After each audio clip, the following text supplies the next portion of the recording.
أنت نور الله فجرا جئت بعد العسر يسرا ربنا أعلاك قدرا يا إمام الأنبياء أنت في الوجدان حي أنت إن الحمد لله نحمده ونستعينه ونستغفره ونعوذ بالله من شرور أنفسنا ومن سيئات أعمالنا من يهده الله فهو المهتد ومن يضلل فلا هادي له وأشهد أن لا إله إلا الله وحده لا شريك له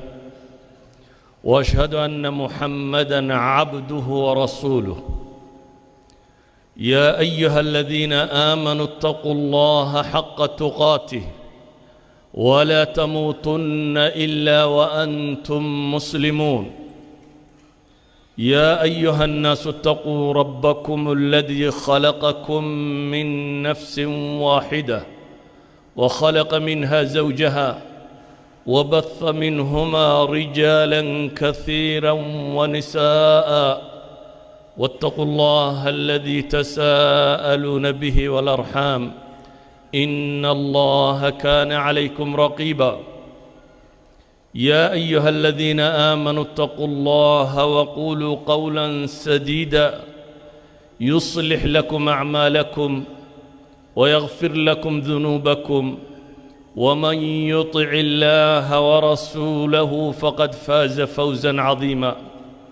أما بعد فإن أصدق الحديث كتاب الله وخير الهدي هدي محمد صلى الله عليه وسلم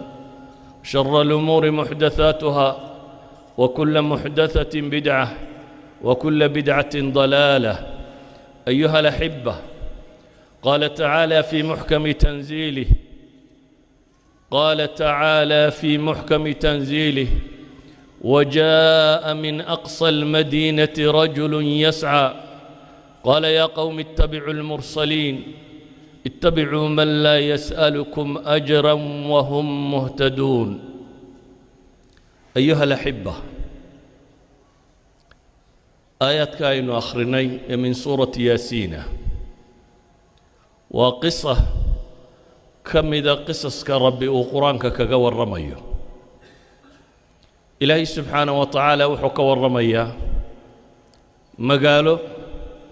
لا صادر إلا بالرسول وبينسي والرسول صدحات لصادري وبينسي ومقاله صدح رسول يمادين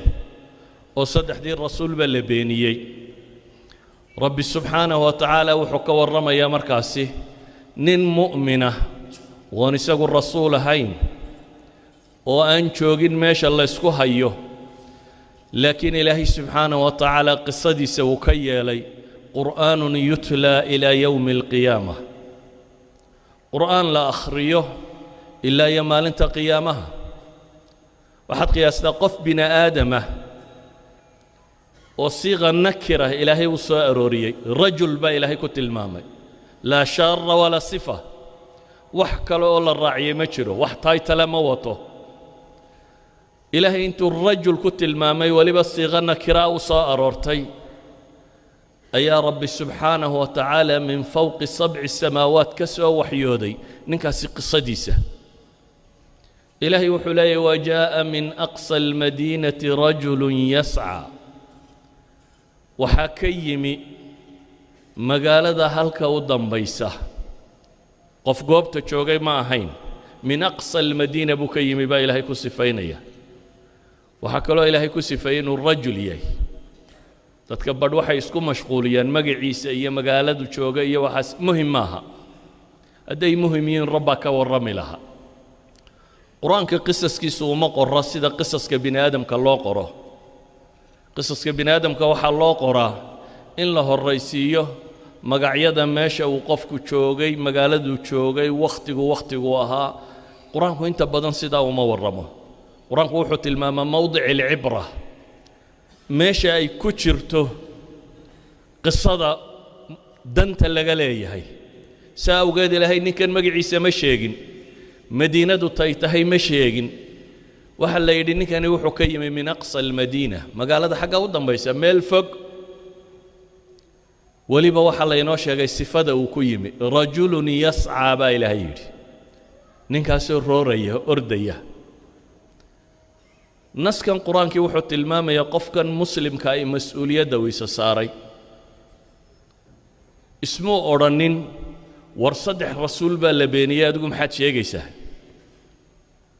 ilaahay qisada wuxuu ku tilmaamayaa 3 rasuul inay magaalada joogaan idinka wax laga yaabaa inaad istirahdaan 2 wadaad ama 3 wadaad baa joogay adigu maxaad sheegaysaa ilaahayna wuxuu tilmaamayaa meel 3 rasuul joogto oo 3 rasuul baa la beeniyey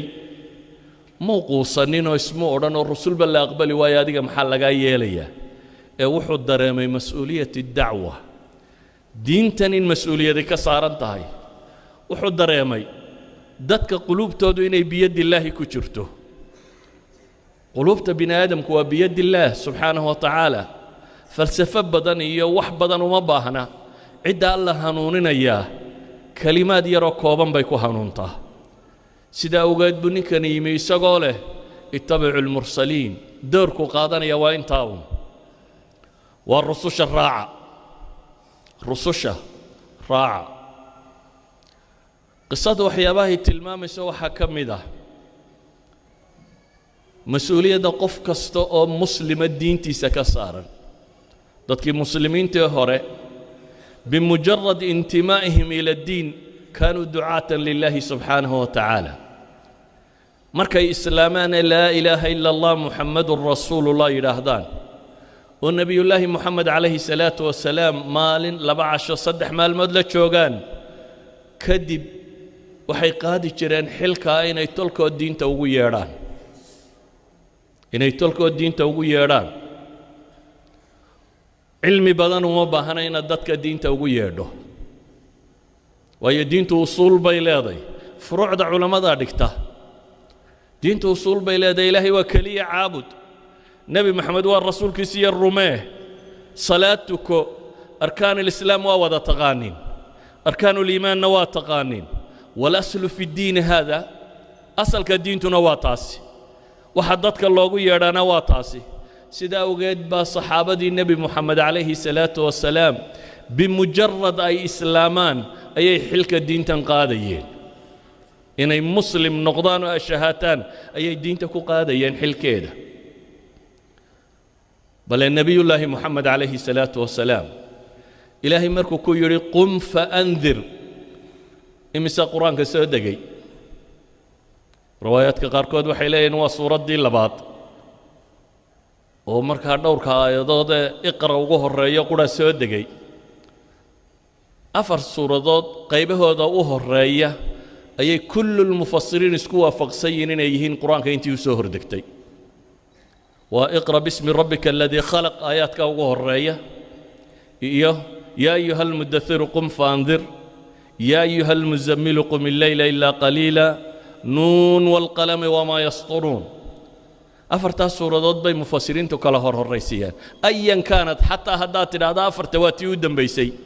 qur-aan imisaa soo degay intaasuu nebi maxamed calayhi salaatu wasalaam loo soo waxyooday laakiin waxaa la yidhi qum faandir kacoo dig idan dadka in loo digaa cilmi tiro badan uma baahna waxay u baahan tahay qofku inuu mas-uuliyaddaa qaado nebiyullaahi moxamed calayhi salaatu wasalaam markuu diinta dadka u sheegay abibakar sidiiq baa rumeeyey abibakar isma odhan nebigaa joogay adigu waxba ha sheegin bale culammada taariikhda qaar ka mida waxay tilmaamaan 10 lmubashiriin inta u badan inuu abibakar islaamiyey طلحة iyo abu cubayde iyo cuثmaan iyo raggaasi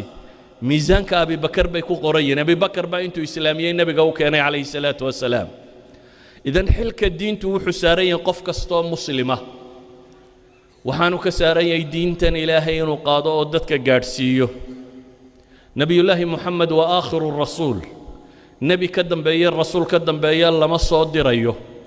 isagaa ugu dambeeyey intuu nebi maxamed gaadhay dunida جزيرة العربية كما بحي النبي عليه الصلاة والسلام ومع ذلك إلهي وحليه نذيرا للعالمين وما أرسلناك إلا كافة للناس بشيرا ونذيرا دادو دم بانو كو صادري وهدي دادو دم لو صادري إسنان جزيرة العرب كبحين سيدي باي كودا عيسى waxay ku dhacaysaa qof kasta oo mas'uula ba mas'uuli qof kasta oo muslima ayaa mas'uuliyadaasi saarantay walidalik markii xajkii nabigu soo xajay calayhi salaatu wasalaam saxaabada uu la hadlayay wuxuu ku yidhi balliquu cannii walow aaya war dadka iga gaadhsiiya aayadna ha noqotee baa ilaahay ayuu nabigu leeyahay calayhi salaatu wasalaam balliquu cannii walow aaya qur'aan imisa qaybsantiin ninka ugu yara faatixada qaybsani 7 aayadood buu hayaa qofka ugu yar haddaad daaci muslima tahay dad badan oo aanay faatixadu gaadhin baa idinla nool dad badan oo aanay faatixadu gaadhin baa idinla nool nabiyullaahi muxamedna calayhi salaatu wasalaam adaa wakiil ka ah haddii isaga la yidhi nadiirun lilcaalamiin baa tahay adigu ku soo gaadhsiiyo xilka ku saaray adna intaad gaadhaysa inaad gaadhsiisaabaa korkaaga saaran ayuha alaxiba laysma yidhaahdo armaa laga aqbali waayaa ninkani 3 rasuul baa la diiday ismuu odhanin war nimanka 3 rasuul diiday dee adigaba ku yeeli maayaan aduu meel 3 caalim oo muslim rasuulka kaale 3 sheekh oo culamo oo ka dambaysa meel nimay la hadleen ama qoom ay la hadleen oo ay diideen adna ma soo xaydxaydan lahayd oo ma soo dhan lahayd wuxuu sheeg se waxa oran lahayd culamadii bay beeniyeen kuwa culamada beeniyay maxay sheegayaan qof walba meel ba kelmadiisu ka socota ninka waayeelka ninka taajirka ninka sultaanka nin walba dad ba ka dambeeyo ereygiisa qiimeeya وهدو كو يراهdo sida hal yeelaanay ku soo celinay masaalix ay ku qabaan daraadood ilaahayna quraanka wuxuu ku leeyahay la yukallifu Allahu nafsan illa ma aataaha ilaahay cidna ma taklifinin wuxuu ku siiyay mooyaane aakhira ilaahay wuxuu ku weydiinaya wuxuu ku siiyay maxaad salaamka ugu qabatay hadaa taajir hayd maxaad ku qabatay tujaartaad wuxuu sheegi karaysi xoolahaaga wax ku qaban karaysi hadaad sultaan hayd iyo hadaad caaqil hayd maxaad ku qabatay هذا افتهن يقبياها محاد كو قبطي إلهي الدقم كي يفريد كآخرة حتى يسكسي الله حسابي مايو نفو البوحي لسيا لغو حسابيا قفوا لبدين تنمركا مسؤول بكيهي ساوغيت دور السببات بوين الدين تو حنبارتا كو وين دو حنبارتا إلهي حجدي سيندتك كو أكتو رسلا مبشرين ومنذرين لا يكون للناس على الله حجة بعد الرسل دتك الله ما شيغا او قرا الراعي مايان ييكو راعينا حجده كدلوك ويا نبي عليه الصلاه والسلام حط المام يا قيامها الرسل يا النبي ايمن دونا قيامها النبي با ايمن دونا ان عيد بالله سعن مد با ايمن دونا قف لا سعده مد با ايمن دونا لبا لا سعده هذا هو النبي ما دعوته مفاشل بيهيد مايا قوم دغادك باكو بيغمي لكن واجبك اها اخره اناني عذر دار هلين بكو اوغي الهي سبحانه وتعالى وحلي الرسل اي منذرين تي وحن سو ديري لا يكون على اناني هلين اخره وح عذر دار اناني هلين عذر دارك اديغا لغا ربا انad فيدو شقداده ما هيني ددكو الهي راعان انان راعين الهي با تاكو شقله adigu inaad bayamiso cadaysid dadku inay ilaahay raacaan ba adiga dushaada saaran sida awgeed ayaa qoladii la yiri lima ta'iduna qawman illahu muhlikuhum maxaad u waaninaysaan duul ilaahay subhanahu wa ta'ala halaagayo nimankii sabtida ugaadhsaday ee la yiri sabtida ha ugaadhsanina bulshadii 3 qaybood bay noqotay qayb ugaadhsatay farsamo iyo xeelada intay samaysay iyo qayb tiri war ka daaya iyo qayb iska aamustay qaybta iska aamustay in badan quraanku wax kama sheegin laakiin wuxuu sheegay warkoodii ahaayo kaliya lima ta'iduna qawman lahum hulikum wa nimankan diinta waa ogyiin in laga mamnuucayna waa ogyihiin maxaa u waaninaysaan kuwan ilaahay baa halaagaya way dhaga xidhaane maxay ku yiraahdeen qaaluu ma'dhiratan ila rabbikum wa la'allahum yattaqun waxanu waaninana laba shay macdiratan ilaa rabbikum aakhiro inaannu annagu xujadii ku oognay inaannu la nimaadno aan aakhiro annaga naloo qabsan dadkaa la nooshiin hadday yidhaahdaan diintu namay soo gaadhin idinkaa laydin qabsanayaa idinkaa laydin weydiinaya ma ku ogteen mise kumaydan oogin dadkani waxay leeyihiin waxaannu dadka wax ugu sheegaynaa laba sababood macdiratan ilaa rabbikum inaannu marka hore xujada ku oogno si aakhiro aannu cudurdaar u hello annagu aannu u badbaadno idan adiga badbaadadaadaa ku xidhan inaad dadka diinta gaadhsiiso iyo walacallahum yattaquun iyo la arkee inay iyaguna ilaahay ka cabsadaan oo waanadu dhagahooda gasho labadaba waa rabnaa bay leeyihin idan dacwada waxaa loo sheegaa inaad xujada dadka ku oogto waxaa loo sheegaa inaad adiga aakhiro cudurdaar ay ku noqoto waxaa loo sheegaa dadku dee inay hanuunaan dadku inay hanuunaan innagu inta badan dadku hanuuni maaya waa hanuunayaan tun baynu moodnaa inay tahay sababta wax loo sheegayo laakiin sababahaas oo dhan ayuu qur-aanku inoo tilmaamaya ayuha alaxiba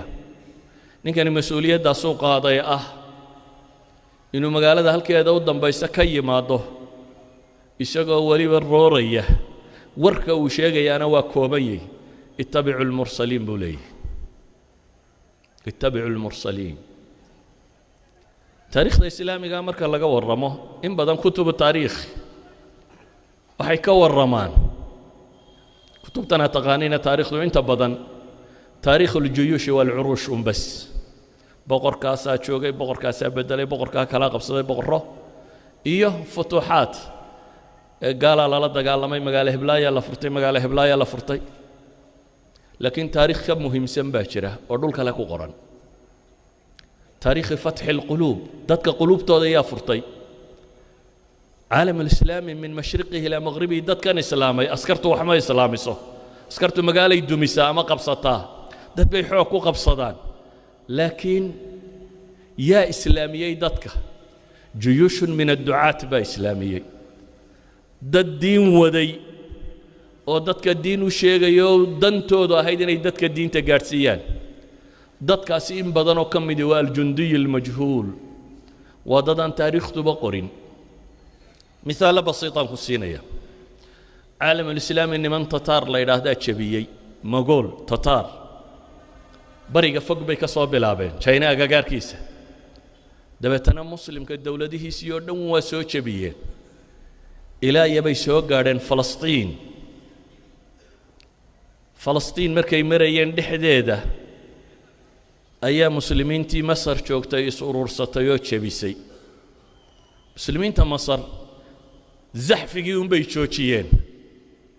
intii kaloo dhan caalamulislaami way haystaan wax ciidanoo xoreeyey miyaa maqasheen wax ciidanoo dambe oo caalamulislaami xoreeyey miyaa maqasheenoo muslimiini leedahay muslimka ciidankiisii inay zaxfigaa joojiyaan unbay ku joogsadeen bes yaa haddaa xoreeyey caalamulislaami ducaad baa xoraysay dad aan inta badan taariikhdu qorin baa xoreeyey dowladihii tataarkee meesha ka dhisnaa rag muslimiinta ka midunbaa diin u sheegay oo iyagii baa la islaamiyey dabeetana iyagii baa dib u noqday ciidamo muslimiin oo dunida dib u furta alqabiila adahabiya qaybtii waqooyiga ee raashiya qaybo badan oo ka mida iyo yurub tarbariya dhulkan furanaysay waa dad mangooliyiin ama tataar ah oo dib loo islaamiyey taariikhdu ma sheegto inta badan taariikhdu ma sheegto adigu garan maysid ilmaha aad qur-aanka u dhigaysa ama dadka aad diinta u sheegayso waxaa laga yaabaa ka ilaahay dunida ku furi doonaa inuu kan yey ama kani kuwa xusii dhigay inuu yey ama kiisa shanaad inuu yahay ma garanaysid waxaad culamo maqasho yaa soo saaray shaafici yaa keenay midunbaa shaafici berigu yaraa faatixada u soo dhigay oo diinta ku soo duway oo toosiyey kii garan mayno laakiin shaafic oo dhammi wuxuu sameeyey kaa miisaankiisa ku qoran yahay idan qofka muslimka ahi ilaahay waxba kama lumaan qofka muslimka ahi wuxuu u heegan yahay adigu garan maysid nolosha cidda beddelaysa ducadda maanta joogtaa waxaa laga yaabaa inaad istidhaahdo dariskaaga dee haddaan dad badani fadhiisan ma laba qof aad wax u dhigaysaa qof qudha wax u dhig kaasi kuu sii dhiga kuu saddexaad uu sii dhiga laga yaabaa inuu furto waddankan aad joogtaan oo dhan diinteeda bedelo aduu garanaysidse yaa alla barakaynaya ma ogid sida awgeed qofka muslimka ahi waa inuu xambaaraa diinta tan oo isku dayaa dadka inuu gaadhsiiyo mas-uuliya haadihi dacwa oo fursad kasta uu helo uu ka faa'iideeyo ilaahay qur-aanka wuxuu inoogu tilmaamayaa rusushu furaska siday uga faa'iideynayeen nebiyullaahi yuusuf oo xabsi ku jira oo laba wiil u yimaadeen wadakhala macahu sijna fatayaan qaala axaduhumaa inii araanii acsiru khamra وقال الآخر إني أراني أحمل خبزا فوق رأسي تأكل طير منه لما ويل با حبسي قال لك قال يوم يدوحوا يدي خيان أركي أنيقو خمر ولا قاية متكي كالنا وحوا يدي أنيقو خبز مدح كسيدة وشمبرعون أيام بان أركي إن نبئنا بتأويله إنا نراك من المحسنين بيداهي نو شرح تأويلك الرياضة نوشك وحنكو أرقنا قف صوبنا ونكسرنا طهي نبي الله يوسف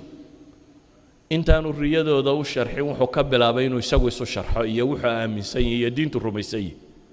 إني تركت ملة قوم دول بان كايم بيود أنا إلهي بالرميسنين ومشركين وحان راعي واتبعت ملة آبائي إبراهيم وإسحاق ويعقوب آباياشي دين تودي توحيد كهيد بان راعي بولي markuu isu sheegay wuxuu rumaysan yahay iyo wuxuu yahay intaanu u fasirin riyadoodii fursada yar buu ka faa'iideystay dabeetana markaasuu leeyahay yaa saaxiibay sijni arbabun mutafarriquuna khayrun am illahu alwaahid alqahhar warma ilaahiya badan in la raaca ayaa fiican mise rabbu samaawaati wal ardi in raacdaan baa wanaagsan dacwo bilaabay waa fursad su'aal la weydiiyey buu isku dayayaa inuu ka jawaabo intaanu jawaabta siinin inuu ka faa'iideysto wuxuu rumaysanaa inuu dadka kan u sharxo imisa fursaa ku soo martay nolosha imisa tijaaro la wadaagtaan imisa jaartiin imisa saaxiibtiin imisa iskuul wada dhigataan imisa jaamacadda wada joogtaan imisa isku dhadhowdiin imisa wax kala iibsada imisa fursaa ku soo martay intee baad noloshaada ilaahay diintiisa uga faa'iideysay wixii fursad ku soo maray hadda furaska dhaqaaluhu idinma dhaafaan hadday kuu bidhaanto meel yaraad si leedahay waxbaa laga helayaa waad qodaan qofna kama tago laakiin fursadaha diinta ma tijaabinaa inaynu qodno oo isku dayno inaynu dadka diinta u sheegno ayuha alaxiba dacwadda tani afarta wadaad ma saara waxay saarantahay qof kastoo muslima diintan inuu xambaaro qof kastoo muslima bay saarantahay hadduu sultaan yahay hadduu madaxweyne yahay hadduu sarkaal yahay hadduu taajir yahay qof kasta meelo badan oo aan aniga layga dhegaysanayn baa adiga lagaa dhegaysanaya oo ama odaynimo lagugu qadarinaya ama hantidaada lagugu qadarinaya ama booska dowladda aad ka joogto lagugu qadarinaya oo dadku ay wax kaa dhegaysanayaan aakhira ilaahay uu ku weydiinayaa diintii maxaad ugu qabatay waxaan ku siiyey waxaad haysatay maxaad diintii ugu qabatay ninkaas muslimka ah rabbi quraankiisa uu ku qoray ee ilaa qiyaam saaca quraanka inuu ilaahay ugu dhawaanayna akhrinayno weedha laga tilmaamay waa inuu yidhi tabacu lmursaliin waa rususha raaca buu ku yidhi rususha raaca ilaahay ha loo toobad keeno oo dembi dhaaf la weydiisto الحمد لله رب العالمين والعاقبة للمتقين ولا عدوان إلا على الظالمين وأشهد أن لا إله إلا الله وحده لا شريك له وأشهد أن محمدًا عبده ورسوله وصفيه وخليله يا أيها الذين آمنوا اتقوا الله حق تقاته ولا تموتن إلا وأنتم مسلمون ومن يتق الله يجعل له مخرجا ويرزقه من حيث لا يحتسب ومن يتوكل على الله فهو حسبه إن الله بالغ أمره قد جعل الله لكل شيء قدرا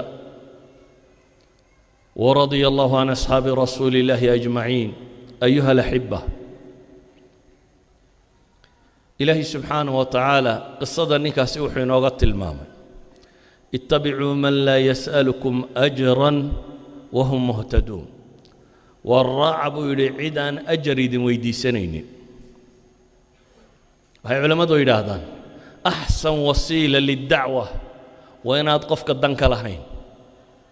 هدو قفك كوتهمه إناد منصب يا ماموس كدونيسو إناد لعقي حوله كدونيسو إناد شيب كيسا كبارانيسو waxay u badan tahay inaanu hore ku dhageysanin walidalik ayuu ninkani markuu tolkii la hadlayay wuxuu leeyahay inay hanuunsan yihiin wuxuu ka horu mariyay inaanay dan kala lahayn ittabi'u man la yasalukum ajran ajra duunin aan idinka doonin maxaynu diinta u sheegaynaa inaynu aakhira ku badbaadno inaynu ilaahay ku raali galino inaan ilaahay ajar kaga helo ولذلك ما إلهي الرسول شي سمركو كور رميه في سورة الشعراء أما سورة كلابا فاتقوا الله وأطيعون مركا إلى هذا محيكو حكسينيا وما أسألكم عليه من أجر إن أجري إلا على رب العالمين وحأجر إذن كما الدورين يدو إلهي أقيهي ورسوشو إن أنا إدتك تشيب كود الدورين إن ما وحبينك قاتان أنا الدورين أيا وحل يدتك واحد وعضيسان قل آياتك كالي dadka waxaad u sheegtaan baa la leeyahay inaydan wax xoolaa ka rabin waxa jaraynaydan ka dun wahada huwa al-aslu lid-din asalku diintu waa in ilaahay loogu dhawaado nacam haddii ninka sheekha ah yaan jeebkiisa wax ku jirin habeen iyo maalin bana waa carruurta quraanka u dhigaya ama kan wax dhigaya wax la siiyo weeyaan laakiin intii nan kale xoogsatay idinka ajar dooni maysaan miyaa ama se dacwa idinma saara miyaa intiina xoogsataa weedhoodu ka geli og tahay dadka intaa ajarka ku siisaan kana shaqa uga dhigtayna waxa moodaysaa inuu shaqaysanayo oo xoogsanaya dee waa wadaad xoogsanaya laakiin asalku waxa weeyaan diinta inaan laguba xoogsanin baa asala asalku waxa weeyaan dadku inay dareemaan inaad diin wada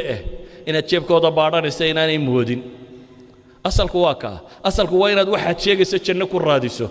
نبي الله محمد عليه الصلاة والسلام مركي بيعة العقبة الثانية صحابة أنصارت مركا ويمادين أي هشيس كلا قالين هشيس بي لقالين إنو سوهي جرودو ومركاسي أي كم من عنيان وحي نفتو دي مالكو دي دمركو دي عرورتو دا سيدا يو إلاليان سلم دين يو إلالين دونا النبي عليه الصلاة والسلام وليبا يقو saxaabigu ugu yaraa markay sidaahay nabiga baycada la galay wuxuu yiri war suga war hadda nabi maxamed qaadataan arab oo dhami meel qura idinka soo wada tooganaysaana waa la idin la diriri doonaa waxay dhaadeen dhaaf wiilka yarow saasaanu nabiga heshiis kula galeynaaye su'aal bay nabiga weydiiyeen alayhi salaatu wasalaam xadiidka xasanka fama lana baydadeen haddaanu ku difaacno oo diinta nafya maalba u hurro oo gaalo dhan u babac dhigno maalana maxaanu anagu leenahay nabi maxamed calayhi salaatu wasalaam kuma odhanin aniga dabadayba madaxweyneyaal noqonaysaan ama wasiirraa noqonaysaan iminka dadku waxay la qabo waxaad odhanaysaa dee maxaan leeyahay marka aadna waxoogaaba ku soo gaadhi doona meelay kaa soo gaadhaanba mantiqa bini aadamka ee caadigii waa kaa waxaa ila qabo maxaan leeyahay baa ku xigta saxaabadu waxay dhahaan famaa lana maxaanu leenahay nabigu calayhi salaatu wasalaam ma odhan dabadaybay ansaari wax maamulaysaa haniimadaa xoo idin burin doonaa xoolaan idin siin doonaa magacyo maamuus baa heli doontaan midna laguma odhan lakumuljanna buu nabigu ku yidhi calayhi salaatu wasalaam haddaad diinta u hiilisaan jannaa leediin asalku waa kaa markaa diinta qofkii maal gashada caqli gashada xoog gashada إلهي بوحك الرادينية سبحانه وتعالى ربي سبحانه وتعالى بوحك الرادينية ما هم الله صار شغتك أصليا وميل إلهي لغلا حوكسده وميل إلهي أجر لك الرادية سبحانه وتعالى لكن هدين نقطة وحوقا لغو حوكسده وذات كان الله أركين حوكسن من حوكسنية دين تفافي ميسو دين توحي فافي سامرك دمانتين قادان markaad ku xisaabtanto mantiqa inaad ilaahay wax ka raadinayso marka aanad odhanin qolaanu lacag siinaayo noo qaabilsan aad tidhaahdaa aniga mas'uuliyaddu isaarantoo fulinaya ana mas'uuliyaddu isaarantoo fulinaya markaanad odhanin haddaad shaqo soo yaro hesho waar bal qur-aanka idinku sii dhiga anigu xoogaa baa meel halkeera ka helaya wadaadkii in yar isku duwaaba hadduu yidhaahdo sii wada waxoogaa lacagaa meel ka muuqatee dad minis lacagtaa inooga qiimo badan inaynu diin sheegno waxay ahayd inaad lacagta beerdarayso si aad diin u sheegto inaad tidhaahda ilaahay waxaan kula baacmushtaraynayaa wakhtigaasi saacaddaa inaan wax dhigo walow hal ilmana wax u dhig hal qofa hanuuni wakhti aad diin ku sheegto waayi maysid wakhti aad xilkaa qaaddo waayi maysid cid aad u sheegtana waayi maysid qof kasta cid ka diin yar baa joogta qof kastoo inaga mid ah cid ka diin yar baa joogta oo waxuu u kordhin karo intay doontaba ha leekaatee midaad tidhaahda war khamriga iska daa iyo midaad tidhaahda war salaada tuko midaad tidhaahda war ilaahay ka cabso midaad tidhaahda war gabadha si fiican u qab waa diin wuxuba idan qofka muslimkaahi wuxuu sheega ma waayo saawgeed ninkan ilaahay subxaanahu wa tacaala uu qur-aankiisa ku sheegay waxaa lagu sheegay inuu lahaa rasusha raaca rususha markuu ka hadlayana wuxuu yidhi ittabicuu man laa yas'alukum ajra war cidaan waxba idinka doonaynin inaa hanuuntaan uun rabtaa ittabicuu man laa yas'alukum ajran wahum muhtaduun inaanay wax idinka doonayn waxa u raacsiisan ariiqa saxaa bay hayaan wakhtiga kooban daraaddeed qisada wadi mayno laakiin inta ugu dambaysa aan akhriyo qiila adkhuli iljanna ninkani dadkii xujada wuu ku oogay mufasiriintu waxay yidhahdaan isna waa la dilo waxba lagama dhegaysanin dabeetana toos baa ilaahay u yidhi janno gal qiila adkhuli iljanna shahiid baa tahay gal jannada baa la yidhi markuu jannada galay muxuu ka fekerayey adiga haddaad dad diin u sheegto ay ku dilaan inay ku dilaan daaya hadday ku yaracayaan ilaahu kuwan halaag inaad tidhaahdo habaartantaa laga yaabaa ilaahay wuxuu ka warramayaa ninkani markuu dhintay ee aakhiro qabtay siduu u fakeraya caqliyadiisu waxay ahayd yaa layta qawmi alla jeclaan lahaaya buu leeyahy tolkay inay ogyihiin sida rabbi iigu dambi dhaafay wayana hanuunaan weli isagoo aakhiro sii jira nimankii dilay ma laha ilaahayow kuwaasi dartaa bay noo laayeene cadaabka ka gure wuxuu leeyahay alla jeclaan lahaayee tolkay inay diinta qaataan oo ay gartaan sida rabbi aniga igu naxariistay macnaheedu waa maxay waxa weeyaan qofka muslimka ahi waa qof laabtiisu ballaadhantay waa qof colaadda ku yartay waa qof dadka khayrka la jecel waa qof jecel inuu wanaag u faafo waa qof aan cuqdad qabin ma intii rususha lagu yidhi in ka badan baa adiga lagugu odhanaya ilaahay rusushiisii baa qur-aanku wuxuu tilmaamayaa saaxir iyo kadaab iyo waxa inay ku sheegeen beenaalaatay ama saaxir baatay ama nebi maxamed calayhi salaatu wasalaam isagoo socdaa adeerkii daba socday ka warran adiga haddii adeerkaa ku daba galo oo meeshaad istaagtaba uu yidhaahdo yarkan ana adeer u aha waa been wuxuu sheegaya waxba kama jiraan sara jooggaa naftu kaaga bixi lahayd baan u malaynayaa laakiin nebiyullaahi moxamed calayhi salaatu wasalaam isagoo abiilahab daba taagan yahay oo adeerkii ruma ah oo le kan yar annagaa isku reeree waxba sheegi maayo kamuu quusanina saasuu diin u sheegayay idan waa lay caayey iyo waa lay maagay iyo dadkani way dhaga adag yihiin dacwadu kuma joogsato qofka muslimka ahi waa inuu xilkaa qaadaa ah inuu dadka khayrka la jecel yahay inay hanuunaan inuu jecel yahay nebi moxamed baa loo yimi calayhi salaatu wasalaam oo qabiiladii daws lo odhan jiray ay diinta diidday maca odaygoodii ay ka diideen tufayl ibnu camar nin waayeela oo madax u ah oo gabyaaya oo aftahana oo laga dambeeyo waa la hadlo wuu marsiin waaye wuu soo noqdo wuxuu yidhi ilaahay rasuulkiisiiyo reer dows diintii diide aqbalina waaye ilaahay u bari kuwa inaan la halaago diintii diidee dabeetana nebigu gacmuhu kor u taago markaasaa la yidhi mar haddii nebi maxamed gacmaha kor u taagay reer dows maanta halaagsame allaahuma hdi dawsa waatinii bihim buu yidhi nebigu xadiidka bukhaari ilaahu reer dows hanuuni oo ii keen ilaahay reer dows waa hanuuniyo waa keenay dee abaa hurayra ka mid ahaa kuwii alla keenay abaa hurayra ka mid ah idan dadka haddaynu khayrka la jeclaano u dadaallo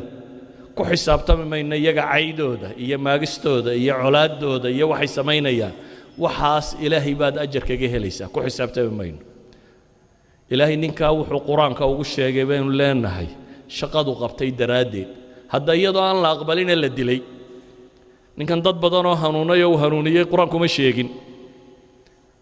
bal in la dilaa ka muuqata qur-aanka haddana mowqifku istaagay rabbi baa min fawqi sabci samaawaat intuu ka xusay kitaabka khaalidkaa ku qoray saa awgeed nabiyullaahi moxamed calayhi salaatu wasalaam haddaad jeceshahay jidkiisii qaad ilaahay subxaana wa tacaala haddaad rabto inuu ku jeclaado ilaahayo dadka isugu yeedh makhluuqaadkaasi rabbigood ku xidh inay caabudaan nebi moxamed calayhi salaatu wasalaam ha lagu salliyo allahuma arina alxaqa xaqa warzuqna itibaaca وارنا الباطل باطلا وارزقنا اجتنابه اللهم اغفر للمسلمين والمسلمات الأحياء منهم والأموات اللهم اغفر للمسلمين والمسلمات الأحياء منهم والأموات اللهم أعز الإسلام وأهله اللهم أعز الإسلام وأهله اللهم أعز الإسلام وأهله ربنا آتنا في الدنيا حسنة وفي الآخرة حسنة وقنا عذاب النار ربنا لا تزغ قلوبنا بعد إذ هديتنا وهب لنا من لدنك رحمة إنك أنت الوهاب وأقم الصلاة